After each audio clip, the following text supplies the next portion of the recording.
my friends, and I were very into spooky adventures. It was a hobby that originated in our high school years. We started playing with an Ouija board at some cemetery at night, and like addicts looking for a bigger high, we moved on to exploring abandoned buildings that were supposedly haunted. With the exception of a very unsettling atmosphere at most places, we were never in any real danger. That is until our last adventure. It had been some time since we had the chance to go on any adventure. Once we graduated from high school, some of us moved away for college, others started families, and others simply fell off the face of the earth.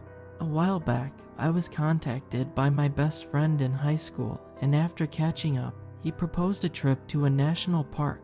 Usually, this sort of trip would actually be a nice outdoor experience with friends, but Mike had specifically picked the national park for a reason: the disproportionate number of people that go missing there a year. This tidbit of information immediately made me pause. They were all in a way adrenaline junkies, always looking for that next scare. The difference this time was that we weren't going to explore an abandoned building or play in a graveyard. They were going to visit a place where real people go missing and are never heard from again. Mike, being the silver-tongued devil as always, managed to convince me that we would be safe camping at the park, and that a handful of our group had vast experience in the outdoors. Even though I should have made the same decision of hanging up the phone and going back to my daily mundane life, I was out on the road 2 days later and was meeting up with my friends at the Park Visitors Center. The first thing I noticed was the immense beauty of the park. We had not even begun to explore the area, and it was already one of the most breathtaking places I'd ever laid eyes on. The second thing I noticed was the bulletin board next to the parking lot. It was overflowing with missing person posters. While we had begun to unload all our camping equipment, a park ranger came out of the visitor center's office. He looked tired, like he had not gotten a minute of sleep in the past week, but was trying hard to fake a friendly demeanor. "Hello everyone, what brings you to our park?" he said in a tired voice. Mike engaged him in conversation. "We're just here for a camping weekend, sir." The park ranger looked saddened at the words coming out of Mike's mouth. "Yeah, it looks that way. Listen, you folk don't look like the misinformed kind, and I know you've seen our bulletin boards. People have a tendency to go missing in this park, and we are very short on staff, being I'm the only one on shift. If you insist on camping in this area, don't go too deep into the woods, and stay on the paths. If you get lost out here, well, we don't have a good track record of finding nice folk like you." The park ranger didn't really stick around waiting for our reply. He went about his day, and we just went about ours. Our group, composed of 6 people, 3 men and 3 women, walked for a few miles looking for a good camping spot within the woods. I was initially against being so far away from our vehicles, until Mike and one of his friends, Alex, pulled out hunting rifles from their bags. If there was anything dangerous in these woods, we would be surely safe, I thought. After a long walk, we found a spot that was perfect for our campsite, and we began setting our tents up. By nightfall, we had multiple tents around a campfire, and we began drinking a few beers and reminiscing about our old high school adventures. Around midnight, Mike had a terrible idea that he had joyfully proposed to the rest of us. We should try and find some of those missing people out here. Some of them would just be bones by now. Nobody was drunk enough to go exploring the dark woods in search of ghosts, with the exception of Mike and his friend Alex. When the rest of our group inevitably rejected his proposal, he took his hunting rifle, his friend, and Brenda, the woman he was dating, and drunkenly set off for a scary adventure in the woods. As they left, and we could no longer hear their steps in the woods, I remembered the park ranger's warning, "Stay on the paths," which they most definitely did not do. My worries were validated hours later, when they had not returned to the campsite. We tried reaching them on their phones, but we had no service this deep into the woods. After some debate, we decided to head back to the visitors center and get help from the park ranger. Regardless of his previous warnings, we would have a better chance of finding our friends with his help and not go blindly searching in the woods and inevitably get lost as well. We only took what was necessary with us, some flashlights, and the other hunting rifle Alex left at the camp. About 30 minutes into walking back to the visitors center, we noticed something unsettling. All the wildlife around us seemed to go dead quiet. It seemed like our footsteps echoed throughout the woods for miles. From my very limited experience in nature, I could remember that when the woods went quiet, a predator was nearby. Just when I was about to consider the sinister thought, a scream broke the silence. Help! It sounded like Mike was crying out somewhere not too far from us. Help me! We started to follow the screams for help, which led us further and further away from the path.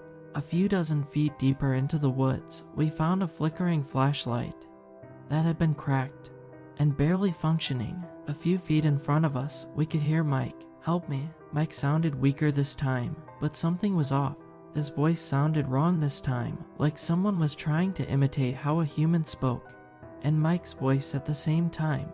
Mike, are you hurt, buddy? I said, concerned but not moving an inch forward, until I got a reply. Yes, come, help. Mike said, maybe 20 feet in front of us. He looked like he was on his knees. Where are Alex and Brenda? I asked while signaling Josh to ready the rifle he was carrying.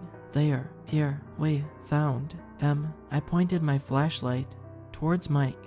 His body was on his knees, his head was slumped forward, and his shirt was covered in dirt and bathed in blood. I now knew that whatever was talking to us only a few feet in front of us was not Mike. He had been dead for hours. They were so damn tasty. The voice stopped trying to imitate Mike. Mike's head raised up to where we could see his lifeless eyes roll to the back of his head, and somehow his dislocated jaw was moving by itself, like some sort of demonic ventriloquist and dummy show. Something large and grotesque emerged from behind Mike's corpse. It had one of its inhuman hands lodged into the back of Mike's skull, using him as a puppet. It wasted no time to drop on all fours and rush towards us. Josh fired a shot at it and missed. Before our reflexes could kick in, it had crashed into us, throwing Amber and I in different directions, but making sure it got Josh first, as he was the biggest threat with a weapon. I landed a few feet from Amber, who had landed badly and broken her leg. I got her up, and we shuffled as fast as Amber could go while the creature ripped chunks off Josh. We made it maybe 50 meters before we were knocked to the ground, and Amber was pulled away into the dark woods, screaming all the way. I got to my feet again and sprinted faster and further than I had ever gone before. I stopped hearing Amber's wails of pain and knew that thing would catch up to me in a matter of moments, no matter how fast the surge of adrenaline would make me run. I fell in the darkness longer than I should. There must have been some sort of cliff I failed to see. I landed on something hard and soft at the same time. I couldn't see a thing after I dropped my flashlight. I could only smell the terrible putrid stench of death all around me. I could hear dozens of flies buzzing around me, and it made me freeze in terror. As my vision focused in the darkness, I could see the hundreds of bodies around me. I had fallen into a mass grave.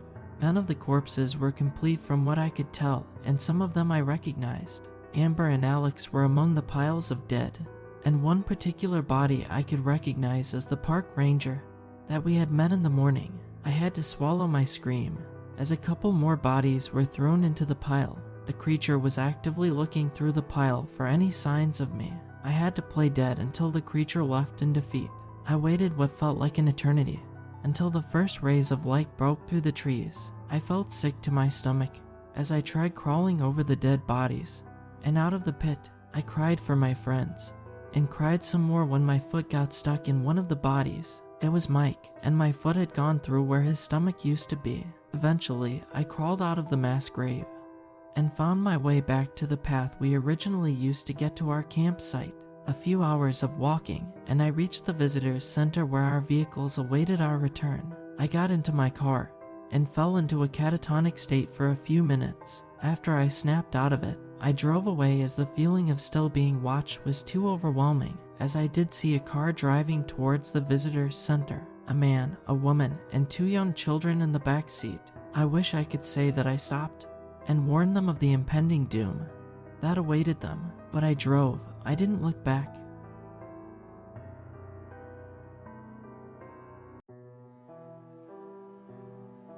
If you ask a scientist such as myself to define instinct, I will simply tell you that your body is made up of various neurons, most of which are crumpled around 3 main parts of the human system.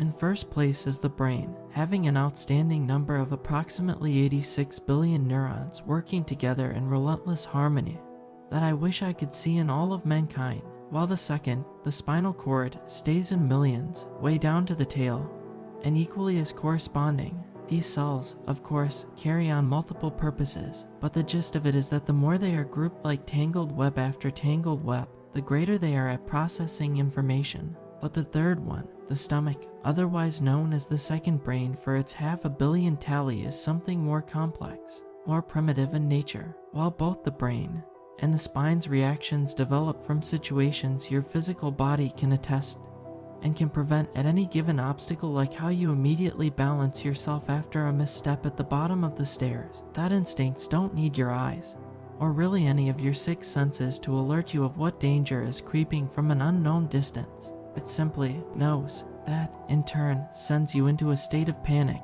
a result of your mind trying to find and fix the problem it cannot comprehend. And the longer you try to pry for a solution, the more adrenaline is produced. But it's only a matter of minutes until your brain is released from the paranoid grasp of the gut and gets you back to earth. Logic comes back into action, and after turning multiple times in a circle, you'll see that nothing's there and laugh it off.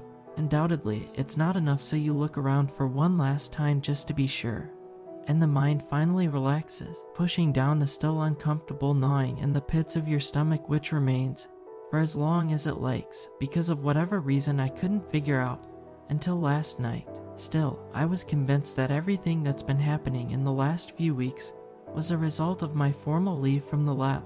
It had to be. I've been getting these weird sensations in my stomach after day 4 of my leave, and I impassively chalked it up to a stomach bug due to its severity, one that I acquired because my body was used to working and thinking to the brink of exhaustion for most of the time that I'm awake. It was only later in the day, while buying medicine, that I realized how my symptoms weren't lining up with my predicament, that I had that heart-stopping coldness run up my spine. I hadn't felt it in so long it caught me off guard, and so strong that I clumsily dropped the tightly capped Pepto-Bismol I was checking out on the floor. The clacking sound of plastic against alabaster-colored tiles didn't help with the feeling of dread making its way through the concaves of my brain. In fact, the sound seemed to slowly reverberate off of every surface of the pharmacy. Relenting to the fear, I turned around and saw a bald-headed, tattooed mountain of a man in a spiked leather jacket glaring at me on the other side of the aisle. He was towering over,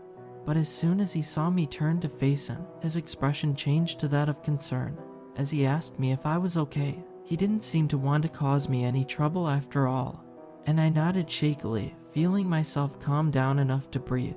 Although looking back at the bottle I had picked up, I noticed my hands were cold, clammy, and trembling. The sensation was weird, almost different. I know I'd never been privy to the ins and outs of this kind of instinct, but I remembered what they felt like, and they weren't supposed to be that strong, were they? That was the first day. The next time I felt it, I was sitting at the local coffee shop discussing next month's project with my co-workers, when all of a sudden I felt something tight constricting my lower body, similar to the unyielding grasp of a determined python. I flinched, coughing up my drink, causing my lab partner Higgins to ask the same question as the man I saw 2 days prior, and then came the tickle up my spine as I vehemently moved my head around, looking for any suspicious behavior on everyone I could land my gaze on, but there was, once again, no sign of misconduct.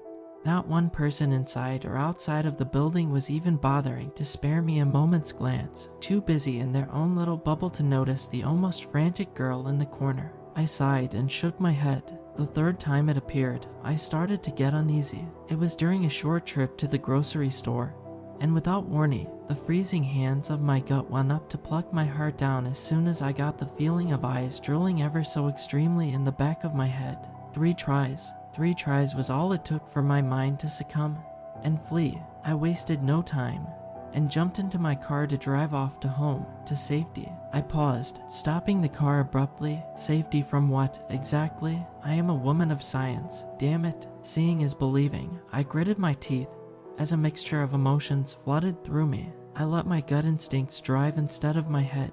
It wasn't good. It felt like I was betraying myself, all of the control, and mental challenges only to be erased by feelings prompted by something I couldn't see nor prove to be even exist beyond my anxiousness. Enough was enough. It was at that time, 5 days ago, that I ran through different probabilities as quickly as I could and came to the conclusion that I was being stalked, being toyed with, and I was right, but not in the way I would have listed, not in a way I even thought possible. I was being stalked, yes, not by someone but by something. I am not one to believe in the supernatural, as you might have already guessed, but last night, God, I felt it again along with something else. 2 days ago, I had equipped myself with a gun because it wasn't just eyes that I felt on me anymore, and no longer when I was in public spaces. Instead, I knew it was there with me, always beside me, in the car, in the store, in my room. I could feel it standing at the foot of my bed every time I reached for the lamp. But by all that is mighty, I couldn't bring myself to turn it off. I still told myself that whoever was stalking me had successfully broken into my house and was waiting for me somewhere in the room, in the closet, or under the bed, just waiting for a chance to pounce. The fear was unbearable by then, stronger than any kind of emotion I'd ever felt before or since. So when morning came yesterday, I had called the cops. Typically, they weren't convinced that the threat was real, and told me to call them when I had real evidence, or even a name. By night I had sobbed to Higgins about my misfortune, although only because my gut was driving me crazy with the need for company, and the relief of having someone believe me, or maybe he didn't, and just wanted to be a pillar in my time of need, was my first breath of fresh air since this nightmare had all started. He stayed the night, offering me words of comfort, and agreed to stay up with me to watch whatever movie I wanted. It took some time to get my mind off of everything and focus on the film, but as fast as the terror went, it came back when I felt 3 slow, hard, deliberate pokes on the ball of my right shoulder, followed by the call of my name from between me and Higgins. Hello, hello. A sharp, raspy whisper seemed to silence everything around me, and by the looks of it, Higgins wasn't far behind. My blood ran cold, and he turned pale as we quickly turned in unison, me having raised my revolver towards who or what it was that had startled us enough to warrant a piss in the pants. Nothing. My arms sagged, and my knees buckled. Higgins took the liberty to drag me out of the house in a panicked haste, all while feeding me questions I wasn't really answering, because for once in almost 3 weeks, my body felt light without the burden of my stomach telling me something was wrong. I was able to think again, and that's why I am writing this now. I know a lot of people dedicate their lives to finding a bridge between our world and the hidden, but we already have it in ourselves, a way for mortals to sense trouble from the other side, from true evil to a truly macabre yet fascinating connection to a world most want to reach. Science says these instincts are often wrong when used to judge our fellow man, and often not. Yes, but maybe because it only applies to something it cannot see. That is, or is invisible to the naked eye, or creatures of the veil watching our every move, waiting to strike. I'm probably wrong on some of that, but for now, it's a hypothesis, and I still need to wrap my head around this discovery. I don't know if I'm now a target of some demonic or otherwise supernatural entity. I don't know if it'll keep haunting me until I'm dead. Hell, I don't know if I would even be writing this if I didn't call Higgins, but I do know now that my gut instincts guided me through it. It always will. As for you all, if you ever feel like something is with you in an empty room, maybe even as you look at this now, trust what your gut says, but don't forget to think. Stay safe, people.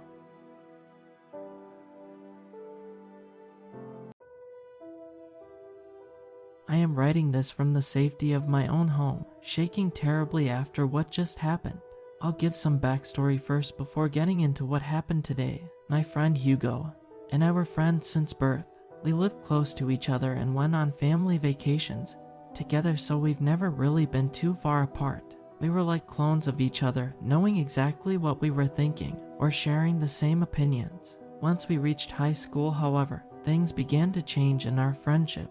We grew distant as we pushed ourselves through harder and harder courses. I hardly thought about Hugo during that time, until one day. Our school has an extremely large library that costs most of the school's budget. We were known across the state for it. One day I was prying around in the non-fiction section. I found what appeared to be a fantasy book describing creatures that I couldn't even imagine. I sat down after school that day and read through it. I reached page 48 and read what it described. The humanoid mimic is a creature that mimics someone it chooses at birth. This creature will befriend its victim until they reach 18, then it murders its victim to give it enough strength to produce more offspring. Few research has revealed trustful information about the behaviors of these creatures, but newer studies suggest that the creature might prematurely murder its victim if its victim finds out they are a humanoid mimic. For some reason, I felt chills go down my spine. All I could think about was my friend Hugo, how he and I had been friends since birth. He always stayed close until now. Is he separating himself from me because he feels remorseful knowing he is running out of time until he has to complete his task? So many questions filled my head. I swiftly put the book back. I felt sick. I tried to reassure myself. There's no way that my friend, whom I've known since birth, would just get up one day and decide to murder me. That wasn't really going to happen. This book is just a fantasy story misplaced in one of the largest libraries in the state. It was completely possible. I contacted Hugo after I collected my thoughts to check in with him and asked to meet up with him in person like we used to do. He agreed and we met up outside our school. You have to check out this book I found in the non-fiction section. I told Hugo. He obliged and followed me into the library, where I found the book again. I flipped to page 48 and pointed it out to him. Hey, one of us could be a humanoid mimic, huh? I said to Hugo. Eerily, he asked why this book existed in the first place. I went to look at the back. Nothing seemed to pop out to me, but Hugo saw something as his expression turned to shock. He ran to put the book back where it was. This was becoming something of concern to me at this point. Hugo, it's just a fantasy book. There's nothing to worry about, I said, attempting to calm him. He didn't hear me and continued trying to find the open spot in the non-fiction section where I picked it from. He eventually found it and came back to me telling me never to read that nonsense again. I somewhat agreed. I shouldn't believe that either of us would be a mythical creature I read in a misplaced book. On the other hand, the way Hugo acted made me question myself. All seemed well for the rest of the day. I went to bed as usual, but I woke abruptly at 2:59 a.m. to the sound of a fingernail tapping at my window. This wasn't normal. I'm on the second floor of my house. There were no trees around my window, and it certainly wasn't raining outside. I reluctantly got up and went towards the window, my eyes fully adjusted to the darkness at this point. I pulled the blinds, and to my horror, there it was, a face in the window with one visible finger tapping in rhythm at my window. I jumped back from where I was. The image burned into my head of a face belonging to Hugo, an overly sized head with an uncanny smile reaching up to his ears. He had no teeth, and his eyes were bloodshot. At this point, I turned on my room light, but by then, the creature was gone from my window. My heart rate spiked. I looked down at my hands to make sure I wasn't dreaming. To my disappointment, what I'd seen was real. Just as I came to that revelation, I heard glass shatter downstairs. It was searching for me. It wasn't going to stop until I was dead. I dialed 911 in a panic, not speaking, then hanging up. From what I heard, it was traveling briskly on all fours. I hid in my closet, being quiet and shutting the door so the light wouldn't reveal my face. My phone then rang. It was Hugo. Completely stressed by this point, I picked up, not thinking. All I could hear was heavy breathing on the other end. I knew he was close, but how close was the question? I felt a drop then, confusing me as there were no pipes above my closet. I came to a realization then. It just used that call to find where I was. It was right above me now, ready to finish the job. Quickly, I took one of my wire hangers and used it as a spear to pierce its eyes. As I scrambled out of the closet, I heard it screech in pain. By this point, it woke up the rest of my family, who entered my room. I was on the floor, in shock. The creature was no longer in my closet. It finally left. In the evening, I called Hugo after school ended. To my surprise, he never picked up. I went to the library. Again, I found that book, looking for information about the author. I found out that he is part of an organization that deals with mythical creatures. This would have looked like a complete scam to me if I had looked at this before last night, but at this point it was my final hope. I dialed the number on the website and was redirected to the author. I told him my whole story and he was very helpful, saying that since the book's creation, there was more extensive research done on humanoid mimics revealing that if they did fail their mission, they would leave to an undiscovered location. I was relieved that Hugo, or what is now Hugo, is gone for good. Humanoid mimics are all around us, so watch your backs everyone, or you might not be able to save yourself in time.